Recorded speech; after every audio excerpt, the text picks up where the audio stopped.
자, 우리 축복합니다 할 때는 옆에 분에게 총 한번 쏴주십시다. 자, 다시요. 사랑합니다. 축복합니다. 할렐루야. 쑥스럽죠? 아마 안 하다가 하면 좀 쑥스럽습니다.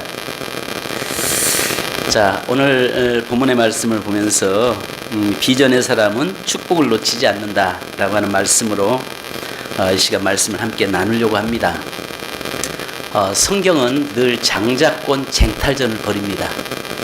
끊임없이 장자가 되려고 몸부림칩니다. 오늘 저와 여러분이 하나님 안에서 영적 장자가 되기를 주님의 이름으로 축원합니다. 장자, 왜 성경에서 보면 장자가 되려고 장자권을 소유하려고 몸부림치느냐, 심지어는 팥죽 한 그릇에 장자권을 사고 파는 정도로 그 장자권에 목숨을 걸고 있느냐, 그것은 보면 첫째는 아버지의 몫을 2배를 받을 수 있었습니다. 그러니까 장자에게는 아버지의 몫이 2배가 주어집니다. 그리고 장자에게는 제사장의 직분의 권한이 주어졌고 왕적 권위를 가지고 있습니다. 그래서 이 자녀들이 장자가 되려고 굉장히 몸부림쳤습니다. 그런데 오늘 성경에 우리가 보면은 어떤 이야기가 하냐면은 분명히 유다라고 하는 사람은 이 야곱의 아들 중에 넷째 아들입니다. 근데 유다가 장자권을 갖게 되고 있습니다. 그러면서 이 역대상 5장 1절로 2절에 보면 우리에게 뭘 말씀하냐면, 유다는 영적 장자권을 갖지만은 요셉은 육적 장자권을 가졌다라고 이렇게 우리에게 표현하고 있습니다. 오늘 저와 여러분의 삶 속에서 영적 장자권과 육적 장자권을 다 소유할 수 있기를 주님의 이름으로 축원합니다. 영적 장자권이라고 하면은 어떤 면으로 보면 그거 같습니다. 내가 우리 집에서 예수를 믿고 예수 안에서 먼저 가장 앞서가는 믿음의 사람이 그 집의 영적 장자가 될 수 있겠죠. 왜냐하면 그 사람을 통해서 축복의 통로가 되고 그 사람을 통해서 구원의 역사를 이뤄가기 때문에 그렇습니다. 오늘 그래서 출애굽기 4장 22절에 보면은 이렇게 이야기합니다. 너는 바로에게 이르기를 여호와의 말씀에 이스라엘은 내 아들 내 장자라라고 이야기해요. 심지어는 이스라엘 백성들은 장자였고 이방인들은 차자였던 걸 봅니다. 그런데 이스라엘 백성들이 어쩌면 그 장자권을 잃어버렸던 것은 그들이 장자인 그들이 예수님을 죽임으로 말미암아서 그 장자권이 이방인에게 넘어가고 이제는 이방인들인 우리를 통해서 하나님의 역사를 이뤄가는 것을 봅니다. 그래서 성경에 보면 전부 다 장자의 역사인데요. 장자가 차자에게로 전부 넘어가는데 아시는 것처럼 아브라함에게 장자는 이스마엘이잖아요. 근데 이스마엘이 아닌 하나님은 이삭을 장자권을 주어집니다. 또 이삭의 아들 중에서는 잘 아시는 대로 그 야곱과 에서에서 에서가 장자지만은 야곱에게 넘어갑니다. 야곱의 아들들 중에서는 그 장자권이 루벤이지만은 넷째 아들인 유다가 그 장자권을 갖게 됩니다. 또 아시는 것처럼 에덴 동산에서 가인과 아벨을 출생시켰지만은 가인이 장자였는데 아벨이 장자권을 갖게 되고 셋이 그 장자의 복을 누리게 되는 것을 보게 됩니다. 여러분, 먼저 태어나서 성경은 장자가 아니라는 것을 우리에게 이야기합니다. 근데 한결같이 나중에 태어났어도 그가 장자가 될 수 있는데, 장자가 되었던 하나의 특징은 침노하는 자, 그러니까 천국은 침노하는 자의 것이다 라고 하는 그 의미적으로 우리가 장자가 될 수 있음을 말씀하고 있는 것입니다. 그래서 성경은 먼저 된 자가 나중되고 나중된 자가 먼저 된다 라고 이렇게 우리에게 말씀하고 있는 겁니다. 예수를 일찍 믿어서 장자가 아니고 예수를 오래 믿었기 때문에 장자가 아니라는 것입니다. 바로 장자권은 하나님 앞에서 침노하는 자의 것이 바로 할 때 장자가 되는 역사가 일어나는 것입니다. 오늘 이 시대 저와 여러분이 하나님 앞에서의 영적 장자권을 소유한 자 되기를 주님의 이름으로 축원합니다. 그래서 보면은 우리가 이 유다라고 하는 이 사람은요, 레아에게서 태어난 네 번째 아들입니다. 그래서 창세기 29장 35절에 보면 그가 또 임신하여 아들을 낳고 이르되 내가 이제는 여호와를 찬송하리로다 하고 이로 말미암아 그의 이름을 유다라 하였고 그의 출산이 멈추었더라. 자, 유다라고 하는 사람의 뜻은 여호와는 나의 찬송이다, 이런 이름을 가지고 있습니다. 바로 그 4명의 아내들이, 여인들이 서로 자녀 쟁탈전을 벌이잖아요. 서로 누가 자녀를 많이 낳느냐, 그 서로 쟁탈전 속에서 레아가 마지막 4번째 아들인 유다를 낳고 여호와는 나의 찬송이라 이렇게 이야기합니다. 그런데 우리가 어떤 면으로 보면은, 성경에서 보면은 유다라고 하는 사람이 4번째 아들인데도 장자권을 얻게 되는 여러 가지 이유들이 있습니다. 어쩌면 아시는 것처럼 유다는 레아에게서 태어나잖아요. 야곱에게 있어서 레아와 라헬 중에서 라헬을 위해서 14년 동안을 그를 사랑함으로 그 집에 종이 되잖아요. 그러면서 낳은 아들이 요셉입니다. 레아에게서 태어난 아들은 요셉과 베냐민이라고 하는 2 아들인데, 그 요셉이 그 집의 장자권을 가져야 되는데, 바로 레아에게서 태어났던 그 4번째 아들인 바로 유다가 장자권을 갖게 되었던 것을 봅니다. 그러면 장자권을 갖게 됐다는 말은 아시는 것처럼, 먼저 여러분의 말씀드린다면 유다의 자손에서 예수 그리스도가 나오잖아요. 그러니까 유다 자손에서 다윗이 나오고 솔로몬이 나오고 그 속에서 예수 그리스도가 나옵니다. 그리고 유다 자손 속에서 정말 선한 왕들, 하나님을 경외하는 왕들이 나옵니다. 나머지 그런 다른 형제들 속에서는 결국은 이스라엘로 하나님을 떠나서 우상 섬기다가 결국 그들은 무너지고 말지요. 자, 그 이유가 있습니다.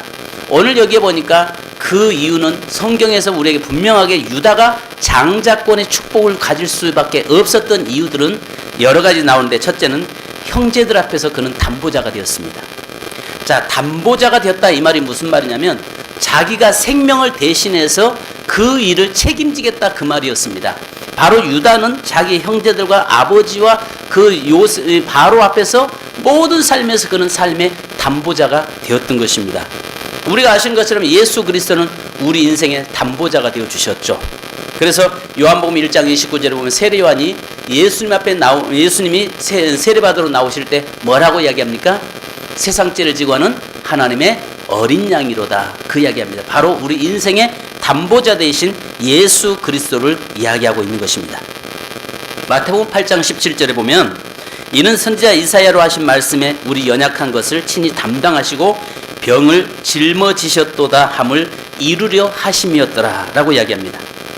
또 이사야서 53장 6절에 보면 우리는 다 양 같아서 각기 제 길로 그릇 행하여 갔거늘 바로 하나님께서는 그에게 우리의 죄악을 담당시켰다라고 이야기합니다.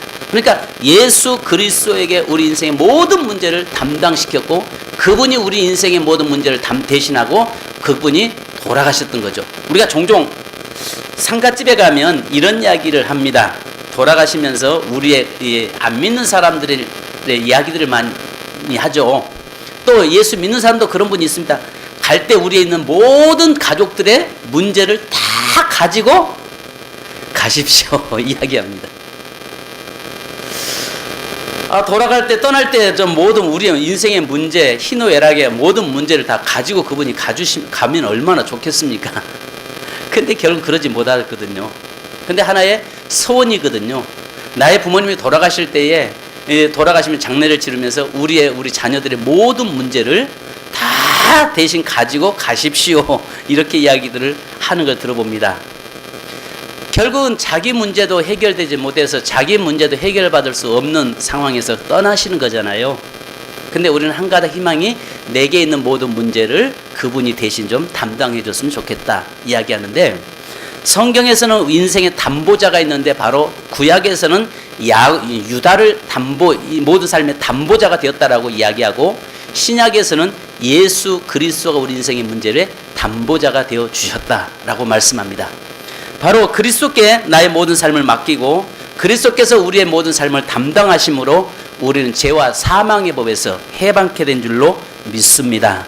아멘.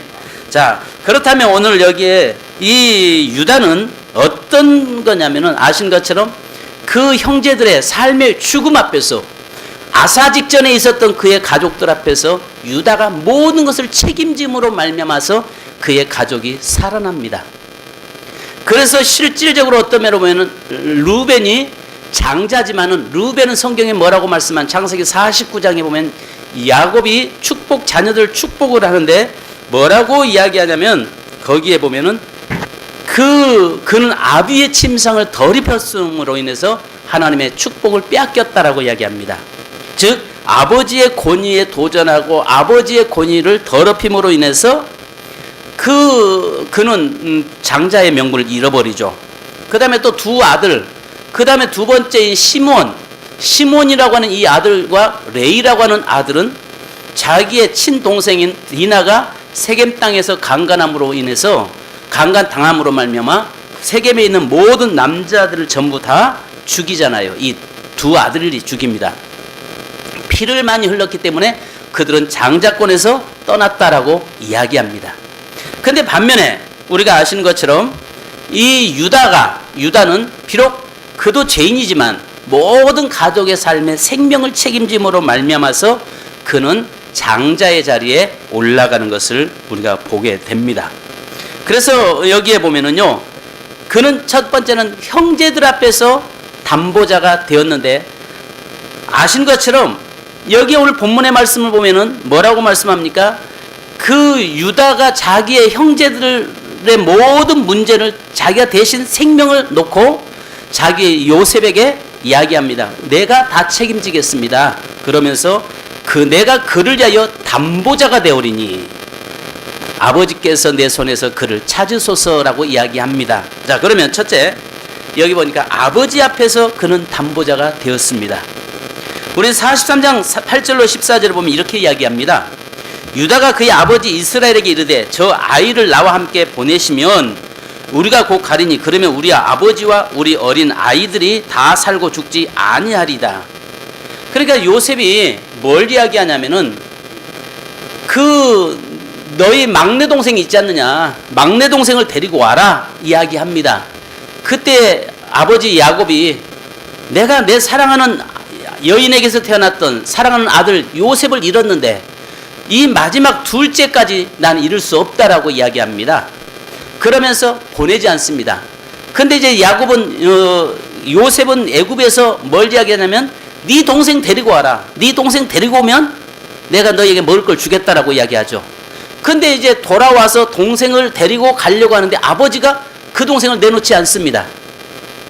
왜냐하면 이 아들마저 잃으면 나는 못 살 것이다 라고 생각하고 이 마지막 막내 아들 12번째 아들이었던 이 베냐민을 보내지 않습니다. 그때에 뭐라고 이야기하냐면 이미 아버지가 이 동생을 내게 맡겨주셨으면 2번은 갔다 왔을 것입니다. 그러면 우리가 이렇게 지금 굶지 않을 것입니다. 이야기를 하는 겁니다. 그런데면서 뭐라고 하냐면은 만약에 내가 이 동생을 책임지고 끝까지 데리고 갔다가 와서 생명을 책임지지 못하면 그 생명을 내게서 찾으소서. 내가 대신 죽겠습니다. 그 이야기를 하는 것입니다. 바로 그는 아버지 앞에서의 삶의 모든 책임을 졌던 담보자가 되었던 것입니다. 그러므로 해서 그는 장자가 되는 것이죠. 자, 그 다음에 두 번째는 요셉 앞에서 또 담보자가 됩니다. 자, 우리 44장 31절로 33절을 한번 보십시다. 44장 31절로 33절. 오늘 좀 말씀 듣기가 조금 약간 좀 잘 이해가 안 되는 부분이 있을 겁니다. 자, 그러나 좀 끝까지 한번 들으시기 바랍니다. 44장 31절로 33절 시작. 아버지가 그 아이의 없음을 보고 죽으리니 이같이 되면 종들이 주의 종 우리 아버지가 흰 머리로 슬퍼하며 스울로 내려가게 함이니이다.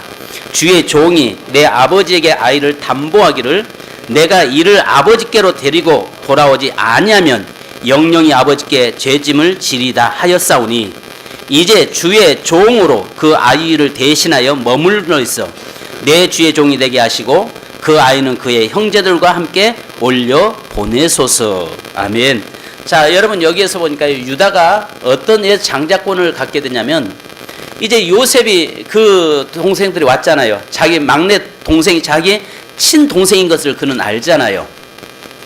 그걸 보면서 울면서 이제 동생들 그 형제들 자루 속에다가 돈을 넣어놓고 또 잔을 갖다가 금잔을 갖다가 감춰 놓잖아요. 그러면서 이제 그들이 돌아오는 중에 군인들이 쫓아와서 너희들이 어찌하여 주인에게 그렇게 너희에게 그렇게 은혜를 베풀었는데 그 사람 은혜 베푼 그에게 악을 행했느냐? 만약에 너희들 이 짐자루에서 우리 주인의 물건이 나오면 너희는 종이 될 것이라 이런 이야기합니다. 그러니까 전부 형제들이 뭐라고 하면 그렇게 하소서 우리는 훔친 적이 없습니다 했는데 마지막 막내 자루 속에 보니까 곡식 자루 속에 보니까 돈도 들었고 거기에 요셉의 금잔이 들었단 말이죠. 그것을 보면서 이제 난리가 났습니다. 그러면서 요셉이 뭐라고 하냐면 이 너희들은 다 돌아가고 이 막내만 우리 집에 여기에 종이 되라 라고 이야기합니다. 그럴 때에 유다가 다른 형제들은 지금 다 피합니다.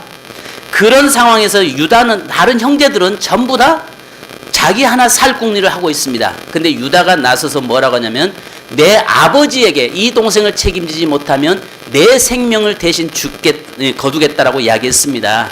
그러니 차라리 막내 내 동생을 돌려보내고 그 자리에 내가 종으로 있겠습니다라고 하는 그 담보자가 됩니다. 바로 그것 때문에 오히려 가족들이 다시 유다로 인해서 그 7년 위기의 삶 속에서 그들이 생명을 유지하게 됐던 거죠. 자, 오늘 담보자라고 한다는 것은 나 한 사람을 통해서 누군가가 살아나고 나 한 사람을 통해서 우리 가정이 살고 나 한 사람을 통해서 우리 가족이 살아난다면 그는 그 집의 장자가 되는 것입니다. 자, 그 다음에 여기에 보니까 세 번째는요, 유다는 하나님을 섬기는 일에, 세 번째 우리가 보면은요, 또 역시 이 유다는 이 요셉 앞에서의 담보자가 됩니다. 그러니까 요셉의 형제들 앞에서 담보자가 되는데요, 아시는 것처럼 요셉이 왔을 때 형제들이 그를 땅 속에 웅덩이 속에 가둬놓잖아요. 가둬놓는데 아시는 대로 형제들은 뭐라고 합니까? 차라리 그를 죽여서 모든 것을 다 완전 범죄로 꾸미자라고 이야기합니다. 그때에 유다가 뭐라고 하냐면 그를 살려주려고 죽이지만 말자. 그리고 차라리 웅덩이에다가 가둬놓자. 그리고 나서 유다가 뭘 이야기하냐면 바로 애굽 상인들에게 유다가 뭘 하냐면 죽일 것보다 죽일 것이 뭐 있겠냐. 차라리 저를 거기에 팔자. 그래서 생명을 지킵니다. 그러니까 유다를 통해서 그의 가족들을 한 영혼이라도 한 형제라도 생명을 해하지 못하도록 지켜졌던 것을 우리는 보게 됐죠. 자, 그럼으로 인해서 어쩌면 보면 바로 그의 삶을 통해서 하나님께서는 그 유다라고 하는 한 사람, 이 한 사람 비록 장자는 아니었지만 이 사람을 통해서 그의 전 가정이 회복되고 가정이 사는 역사가 일어난 것입니다. 그래서 아시는 것처럼 실제적으로는 명분상 유다의 장자는 루벤이었지만 실질적인 장자권을 가졌던 사람은 유다가 된 겁니다. 그래서 유다에게서 바로 유다가 생명의 담보자가 됨으로 인해서 그의 가족들이 77명이라는 숫자가 다 살아나게 되었던 거죠. 여러분, 어떤 목사님이 이제 천국에 성도들을 천국에 갔더랍니다. 천국에 갔는데 거기서 이제 베드로가 천국 문지기로 있으면서 한 명 한 명에게 성경을 질문을 던지더랍니다. 질문을 던지는데 어떤 질문을 던지냐면 첫 번째는 이제 집사님이 왔는데 집사님 잘 오셨습니다. 천국을 가려면은 성경을 알아야 문제를 놓으면 그 문제를 맞춰야 갈 수 있습니다. 이렇게 이야기를 했습니다. 그러니까 집사님이 바짝 긴장하고 있는데 성경은 몇 권으로 되어 있습니까? 라고 물어봤습니다. 몇 권 됐습니까? 몇 권 됐어요? 신약, 구약, 구약 39권, 신약 27권, 합 66권입니다. 그러니까 베드로가 오 예 하고 통과하고 들어갔습니다. 그거 보니까 이제 권사님이 딱 앞에 섰는데 저 정도는 나도 맞추겠다 했습니다. 자, 그러니까 이제 그 베드로가 권사님에게 예수님의 제자는 총 몇 명이었습니까? 이야기를 한 겁니다. 그러니까 이제 권사님 바짝 긴장된 게 혹시 예수님의 12명의 제자를 암송하라 할 줄 아는데 예수님의 제자는 총 몇 명이었습니까? 물어보니까 12명이요 하니까 빙고 하면서 통과됐습니다. 그러니까 목사님은 참 쉽다. 저 정도는 뭐 다 알겠다. 평생 내가 설교해 왔는데. 그러면서 이제 목사님이 딱 섰는데, 목사님 목회하는데 얼마나 고생하셨습니까? 자, 그래도 목사님도 물어봐야 되니까 하면서 목사님에게 질문 던진데 이런 질문입니다. 목사님, 흉년이 애굽에 이 가나안 땅에 흉년이 들어서 애굽으로 야곱의 가족이 내려갑니다. 근데 목사님 생각할 때 70명 하려고 이야기하는데 70명이 하니까 예 목사님 압니다. 저도 70명이 내려갔습니다. 거기까지 갔습니다. 근데 하는 이야기가 이 베드로가 목사님 애굽으로 내려갔던 야곱의 가족 70명의 이름을 대시오. 70명의 이름을 대시오. 여러분 성경에 안 나왔어요. 70명이라고 하는 숫자는 나왔는데 누구가 몇 명이 갔다는 말은 안 나왔습니다. 얼마나 당혹스럽겠습니까? 여러분 유다라고 하는 이 한 사람을 통해서 그의 가족 70명이 사는 역사가 일어났습니다. 유다 한 사람의 희생이, 유다 한 사람의 모든 삶을 책임졌을 때에 그 한 사람을 통해서 그의 가족 70명이 사는 역사가 일어난 것입니다. 오늘 중요한 것은 여기에서 이야기하는 것이 뭐냐면 누군가 한 사람을 통해서 다른 사람, 또 다른 사람이 살아나야 됩니다. 우리가 아시는 것처럼 종종 그 의로운 사람들이 뉴스에 나오죠. 지하철역에서 사람이 갑자기 술 취한 사람이 떨어졌을 때에 저마치에서 지하철 이 전동차가 달려올 때 몸을 날려서 가서 사람 살려내는 그런 것들, 그리고 나서 또 자기가 다쳐서 병원에 입원해 평생 불구자로 사는 사람들, 이런 사람들을 의사자라고 이야기하잖아요. 의사라고 이야기합니다. 그래서 이런 사람들을 의로운 사람으로 우리는 많이 사회에서도 뉴스로 나오죠. 이것처럼 나 한 사람 통해서 누군가가 살아난다면, 나 한 사람 통해서 우리의 가정이 살아난다면 바로 그는 그 가정의 영적 장자가 되는 것입니다. 바로 이 유다라고 하는 사람, 다른 형제들은 그런 위기 속에서 책임지려고 하지를 않았습니다. 다른 형제들은 그 삶의 위기 속에서 자기 하나 지키려고 자기 하나 살기에 급급했던 사람들이었습니다. 그런데 여기에 보니까 유다라고 하는 이 사람은 바로 요셉 앞에서나 또 자기 형제들 앞에서나 아버지 앞에서나 누구 앞에서도 삶의 위기 책임감을 느껴질 때에 그 책임을 당당하게 자기가 담당하겠다라고 그는 이야기를 하고 있는 겁니다. 그렇게 책임을 지었을 때에 하나님께서는 그를 통해서 영적 장자의 자리에 올려놓았던 것입니다. 그것이 결국은 유다라고 하는 이 사람을 통해서 아시는 것처럼 온 인류의 구세주이신 예수 그리스도가 그 유다의 지파에서 나왔고 유다 지파를 통해서 하나님의 역사는 계속 이루어져 갔던 것입니다. 또 그것만이 아니라 느헤미야서 13장 10절로 13절에 보면은 거기에 이 각 지파가 성전에다가 헌금을 안 합니다. 헌금을 안 해버려요. 그러다 보니까 제사장들이 레위 지파가 살 수가 없었던 겁니다. 왜냐하면 성도들이 그 백성들이 헌금을 하고 그 다음에 세금을 내고 교회에다가 헌금을 해서 그것으로 그 교회가 지어지고 지켜지고 그 다음에 제사장들이 그것으로 생활을 해야 되는데 헌금을 안 해버리거든요. 그러니까 느헤미야서 13장 10절에부터 보면 그랬을 때에 유다 지파가 전체가 일어나서 바로 그들에게 제일 먼저 헌신을 합니다.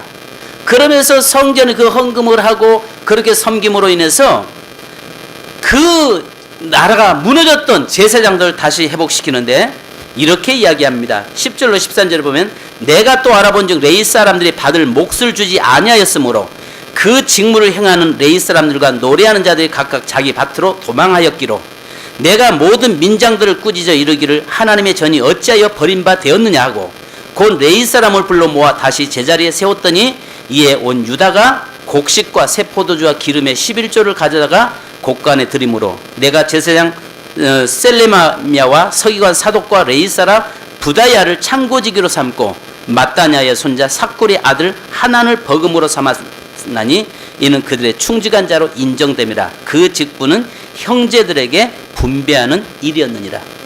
바로 이 유다 지파가 11조를 하고 그렇게 성전에서 위기가 왔을 때에 헌신함으로 인해서 다시 예배가 무너졌던 제단 예배가 회복되고 그 제사장들이 사는 역사가 일어났다는 거죠. 이렇게 유다 지파가 그렇게 했을 때에 하나님께서 유다 자손들을 축복을 하시는데 여기 민수기서 2장에 보면 이렇게 나옵니다. 인구조사가 1차와 2차가 나오는데요. 군사의 숫자를 세우는데 총 60만 3,550명이었습니다.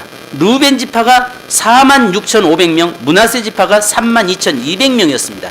근데 유다 지파가 7만 4,600명이었습니다. 근데 2차 인구조사를 통해서 조사해 보니까 애굽에서 나온 남자들이 죽고 그리고 나서 그 여러 가지 전쟁에서 죽고 질병으로 죽고 해서 숫자가 갑자기 전쟁에 나갈 수 있는 숫자가 몇 명으로 떨어지냐면은 10만 명 정도로 뚝 떨어집니다. 그런데 그런 가운데서도 유다 지파는요, 하나님께서 끝까지 책임져 주시는데요, 다른 지파들은 숫자가 다 줄어듭니다. 줄어드는데 유다 지파는요 76,500명에서 1,900명이 더 늘어납니다. 그러니까 그런 가족들이 전부 다 다른 지파들은 숫자가 줄어드는 반면에 유다의 지파는 하나님께서 더 번성케 하셔서 더 넓혀가는 것을 보게 된 것이죠. 자, 심지어는요 여기에 보면 제사장의 5대 첫 번째 앞에 보인 유다 지파가 제일 먼저 이름이 나오죠. 이런 것들이 뭘 이야기하냐면은 우리가 한 가지 보셔야 할 것이 뭐냐면 어떤 삶의 생명의 담보자, 누군가를 위해서 나를 통해서 내가 희생을 통해서 그 사람이 살아나고 나를 통해서 하나님 그 사람들이 하나님의 나라가 더 확장된다면 그 사람은 영적 장자가 된다는 거죠. 자, 그래서 창세기 49장 9절로 10절에 보면은 메시아의 오심에 예수님이 유다 지파에서 오셨던 것을 보게 됩니다. 우리 한번 49장 9절로 10절을 한번 읽어보십시다. 거기에 보면은 각 종류별로 축복을 하는데요. 자녀들을 축복을 하는데, 자, 보십시다. 자, 49장 9절로 10절, 예, 같이 한번 읽어보십시다. 시작. 유다는 사자 새끼로다. 내 아들아, 너는 움킨 것을 찢고 올라갔도다. 그가 엎드리고 웅크림이 숫사자 같고 암사자 같으니 누가 그를 범할 수 있으랴. 규가 유다를 떠나지 아니하며 통치자의 지팡이가 그 발 사이에서 떠나지 아니하기를 실로가 오시까지 이르기를 그에게 모든 백성이 복종하리로다. 아멘. 자, 여기 보니까 우리에게 유다가 받은 복이 있는데 그렇게 장자권을 가지게 되고 그렇게 담보자가 되고 그렇게 책임을 지니까 축복의 길을 놓지 않으니까 뭐라고 합니까? 그에게서 누가 나와요? 실로가 오시까지. 바로 실로는 예수 그리스도를 이야기하거든요. 예수 그리스도가 구원자가 그 지파에서 나오신다 이야기합니다. 그 다음에 11절 보십시다. 하나님께서 그에게 축복을 하는데 11절로 12절까지 보십시다. 시작. 그의 나귀를 포도나무에 매며 그의 암나귀 새끼를 아름다운 포도나무에 맬 것이며 또 그 옷을 포도주에 빨며 그의 복장을 포도주 틀에 빨리를 하다. 그의 눈은 포도주로 인하여 붉겠고 그의 이유는 우유로 말며 희리로다. 아멘. 자, 여러분, 당시에 포도는 굉장히 목숨과 관계되어 있는 것입니다. 바로 포도는 예수 그리스도를 이야기하는 것입니다. 그래서 예수 그리스도 포도주에 옷을 빤다. 여러분, 혹시 여러분 중에서 우유로 목욕하신 분 계십니까? 우유를 목욕탕에 가득 담궈놓고 그 안에서 잠궈서 그렇게 하시는, 뭐 남자들은 그런 게 없습니다만 여자들 저희 아내 목욕탕 갈 때 보니까 우유도 챙기고 뭐 막 여러 가지 챙기더라고. 그래서 아니 왜 가지고 가? 먹으려고 하니까 아니래요. 그걸 몸에 바르려고 한다고 하대요. 그래서 내가 도대체 여자들은 이해할 수 없다라고 이야기하는데, 아마 그렇게 마사지는 하는 건 내가 봤지만은 우유통 속에 여러분 몸을 잠그면서 거기서 목욕한 사람은 없을 것입니다.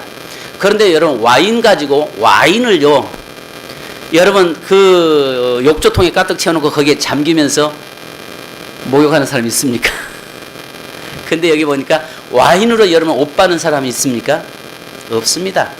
근데 하나님이 그의 가정을 축복을 하는데 어느 정도 축복을 하는 그만큼 그 풍요를 이야기하는 것입니다. 여기서 실제적으로 포도주의 옷을 빨았다고 하는 것이 아니라 그만큼 그의 토지에 그의 소산에 포도로 넘치는 그런 축복을 주겠다고 하는 것입니다. 근데 실제적으로 다른 지파보다 유다 지파가 2배의 땅을 소유하거든요. 그렇게 하나님께서 그의 삶을 축복을 하게 되는 것을 봅니다. 그래서 창세기 19장 11절로 12절을 보면 좋은 땅을 차지를 하는데요, 성전이 있는 예루살렘이 바로 유다 지파가 차지하고 있는 그 땅에 하나님의 성전이 세워졌던 것입니다. 여러분, 제가 이렇게 이야기했던 부분이 뭐냐면은 담보자였습니다. 유다는 바로 비전의 사람은 축복을 놓치지 않습니다. 어느 것이 사는 길이고 어느 것이 축복인지를 그는 알았던 것입니다. 12명의 아들들 중에서 유다는 넷째 아들로서 도저히 축복받을 수 없는 사람이었습니다. 심지어는 유다는 아시는 것처럼 자기 며느리 다말과의 근친 상간으로 자식을 낳은 사람 아닙니까? 그런데도 그의 삶이 어떤 삶을 이야기하냐면은 그는 그런 어려운 삶의 위기에 있을 때에 가정의 삶의 생명의 담보자가 됨으로 인해서 그는 장자가 되더라는 것입니다. 요즘 하나만 이야기하고 이제 기도하십시다. 새벽에도 그런 이야기를 잠깐 했습니다만, 서지온 변호사의 미투라고 하는 세계 지금 현재 지금 흐르고 있는 그 성폭 피해자의 그 미투라고 하는 그런 운동이 지금 확산되고 있으면서 우리 한국도 서지온 검사가 그것 때문에 많이 떠들고 있습니다. 근데 거기에 피해를 가해자가 누구죠? 안대규인가요? 안태근인가요? 이분이 작년 10월 달에 예수를 믿게 됐죠. 그리고 그분이 이제 세례받으면서 간증을 했습니다. 간증을 하면서 무슨 간증을 했냐면 나는 죄인입니다라고 간증을 했습니다. 그리고 내가 예수를 믿고 이제 나는 모든 죄를 용서받았습니다라고 성도들 앞에서 간증을 했습니다. 근데 심지어는 이 안티들과 함께 교회 그리스도인들까지도요, 그것을 가지고 퍼나르면서 비난을 하고 있습니다. 여러분들이 한 가지 보셔야 할 것이 있습니다. 성경에서는요, 과거는 하나님은 묻지 않는다는 거죠. 과거에 그의 삶이 어떻게 살았는 것을 중요시 여기지 않습니다. 그러니까 우리 인생에는요, 예수를 믿기 이전과 믿은 후의 삶을 이야기합니다. 과연 이 세상에서 예수 믿기 전에 온전한 사람, 그에게 죄 없다고 말할 사람 누가 있겠냐 말입니다. 안 그렇습니까? 그런데 그가 이 과거의 삶은 예수를 알기 전에 행했던 일이었고, 이제는 예수를 만난 다음에 내 삶이 잘못됐다는 것을 고백하고 나는 죄인입니다라고 하는 것을 지금 이야기하고 있는 거잖아요. 그런데 그것을 가지고 세상 안티나 기독교를 공격하는 사람들은 거기에 여지없이 계속 그 예수만 믿으면 다냐, 세례받으면 고백만 하면 다냐라고 떠들어대고 있는데 거기에 믿는 그리스도인까지 함께 동조하고 있다는 게 정말 가슴 아픈 것입니다. 여러분, 성경에는 보면요, 창녀가요 예수 그리스도의 족보에 올라가 있습니다. 안 그렇습니까? 만약에 그것을 들고 나온다면 예수는 창녀에게서 태어난 후손이기 때문에 너는 죄인이 의로울 수 없다라고 정죄 누가 할 수 있겠냐 그 말입니다. 바로 예수님의 족보에는 이방 여인이 또 들어가 있습니다. 그렇게 들어갔다고 해서 그것이 어떻게 그것을 통해서 그 과거의 사건을 들고 나올 수 있겠냐 말입니다. 여러분들이 기억해야 할 것은 사단의 노름에 여러분이 놀아나지 않기를 바랍니다. 그 본인이 피해가 크죠. 그동안 그것을 남에게 드러내지 못하고 얼마나 마음 아팠겠습니까? 정식으로 안태근 검사는 사과해야죠. 그분 앞에 무릎 꿇어야죠. 내가 잘못했습니다라고 이야기하지만, 그러나 그것을 가지고 우리가 이렇다 저렇다 말할 수는 없다는 것입니다. 왜요? 그것은 예수 만나기 전의 삶이었습니다. 적어도 우리 그리스도인들만큼은 하나님 앞에서 이미 구원받은 사람이라면 과거의 이전의 삶과 이후의 삶, 과거에 그가 어떻게 살아왔던지 간에 그가 주님 앞에서 나는 회개하고 죄인입니다라고 하는 것을 자백했다면 우리는 다 덮을 수 있는 그 모습이 우리에게 있어야 할 줄로 믿습니다. 그렇잖아요. 이것이 우리 성경의 원리란 말이에요. 이게 하나님이라고요. 만약에 여러분들을 과거에 예수 믿기 전에 있었던 모든 행위까지 전부 다 하나님이 들춰낸다면 그 앞에 우리가 쓸 자가 누가 있겠습니까? 다 덮잖아요. 예수 그리스도를 통해서 함께 죽고 그리스도와 함께 살아남으로 말미암아서 이전 것은 지나가고 새 것이 되고 옛사람이 아니라 이제는 새로운 사람으로 살아가는 인생이 되는 것입니다.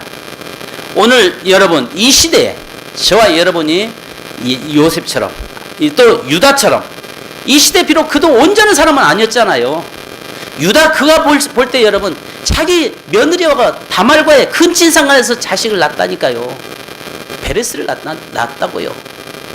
여러분 그 며느리와의 그런 사이 속에서 태어난 그런 사람인데도 하나님은 그를 장자의 자리에 올려놓잖아요. 왜요? 바로 생명의 위기 속에 있는 자들을 살려낸 생명의 담보자가 됐을 때 하나님은 그를 장자권을 세우고 그 속에서 예수 그리스도가 나오게 된 것입니다. 할렐루야. 오늘 우리가 이 시대에도 마찬가지로 하나님 앞에서 오늘 생명의 담보자 될 수 있기를, 여러분을 통해서 가정이 살고 저와 여러분을 통해서 이 지역이 살고 민족이 사는 축복이 있기를 주님의 이름으로 축원합니다. 우리 야곱의 축복 찬송 한 장 하십시다. 그냥 나오지 마십시오. 여기 반주자만 나오십시오. 축복의 통로가 되십시다.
반주 부탁합니다. 기도하십시다. 이제 여러분 기도하실 때에 야곱도 연약한 인간이었습니다. 우리가 유다도 정말 실수 많은 사람이었습니다. 그럼에도 불구하고 유다가 그 집에 영적 장자권을 갖게 된 것은 유다가 삶의 위기가 올 때마다 유다를 통해서 가정이 살았고, 위기가 올 때마다 유다를 통해서 그의 전 가족들이 생명을 지키고 민족이 사는 역사가 일어났기 때문이었습니다. 우리가 실수 많은 사람입니다. 우리는 연약한 존재들입니다. 그럼에도 불구하고 우리는 도저히 인간적으로 보면 영적 장자의 자리에 설 수 없는 자들입니다. 그런데도 우리를 통해서 하나님은 장자가 되기 원합니다. 우리가 이 시대의 유다처럼 영적 장자권을 갖고 나로 인해서 우리 가정이 살고, 나로 인해서 우리 자녀가 살고, 나로 인해서 교회가 살고, 나로 인해서 민족이 살고, 나로 인해서 국가가 사는 역사가 일어나기 원합니다. 여러분, 이 시간 우리 기도하십시다. 하나님, 내가 영적 장자가 되게 하옵소서. 그래서 유다에게서 예수 그리스도가 나오고 예수 그리스도를 통해서 전 인류가 사는 역사 일어난 것처럼 영적 장자권을 내가 소유하게 하옵소서. 내가 생명의 담보자 되게 하옵소서. 기도하겠습니다. 할렐루야. 거룩하신 아버지 하나님, 감사합니다. 저희가 주님 앞에 섰습니다. 하나님, 오늘 유다 정말 연약한 자였고 실수 많고 허물이 있었던 자였습니다. 그럼에도 불구하고 그는 가족들을 살려내고 가족을 위기 앞에서 모든 것을 책임짐으로 인해서 가정이 사는 역사가 일어난 것을 보았습니다. 형제들 앞에서 그런 담보자가 되었고, 아버지 앞에서도 담보자가 되었고, 요셉 앞에서도 담보자가 되었고, 모든 사람들 앞에서 담보자가 됨으로 말미암아 가정이 살고 가정이 회복되었던 것을 봅니다. 주님, 오늘 우리가 하나님이여 영적 장자가 되기 원합니다. 루벤이 장자였지만 하나님이여 바로 루벤이 아니라 바로 유다가 장자권을 가졌던 것처럼 오늘 유다는 영적 장자권을 가졌고 요셉은 육적 장자권을 가졌다고 이야기하는데, 오늘 우리에게 영적 장자권의 소유자가 다 되도록 인도하여 주옵소서. 오늘 통해서 가정이 살게 하시고 나로 인해서 하나님 우리의 가정이 회복되며 자녀가 사는 놀라운 축복이 있게 도와주옵소서. 또 비전의 사람은 축복을 결코 놓지 않는 것을 보았습니다. 유다가 그 모든 것을 다 책임지므로 하나님께서 그에게 축복을 주셨고 그에게를 인도하신 것을 주님 보았습니다. 오늘 사랑하는 주님, 저희들에게 함께 하시고 오늘 우리 사랑하는 모든 성도들에게 놀라운 하나님의 크신 은혜와 은총으로 도하여 주옵소서. 예수 그리스도의 이름으로 기도하옵나이다. 아멘. 하나님 아버지, 유다도 허물 많았고 실수 많았던 사람이었지만 유다족 속에서 예수 그리스도가 나오고 유다 족속을 통해서 온 인류가 구원받는 구원자가 이 땅에 오신 것을 보았습니다. 하나님, 유다는 분명히 야곱의 넷째 아들이었고 도저히 그런 장자권의 축복을 누릴 수 없었음에도 불구하고 유다는 영적 장자권을 소유하게 되고 영적 장자로서 가정을 살리고 회복시켰던 것을 보았습니다.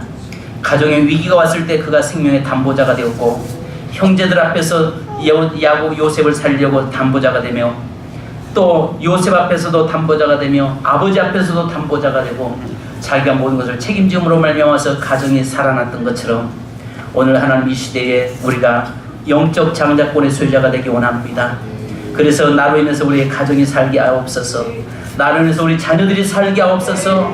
나로 인해서 교회가 살게 하옵소서. 나로 인해서 이 지역이 살게 하옵소서. 우리가 이 진정 책임지게 하시고 그것을 책임지고 모든 일들을 감당할 수 있는 저희가 되도록 인도해 주옵소서. 예수 믿기 전과 예수 믿은 이후의 삶을 우리가 분명히 달라졌사오니 이제는 하나님이 이전의 것을 가지고 우리가 들춰내지 않게 하시고 이후에 우리의 삶에 어떻게 살아가야 할 것인가, 어떻게 내가 영적 장자가 될 것인가 라고 하는 거룩한 몸부림침이 우리의 삶에 있게 하옵소서. 예수님의 이름으로 기도하옵나이다. 아멘.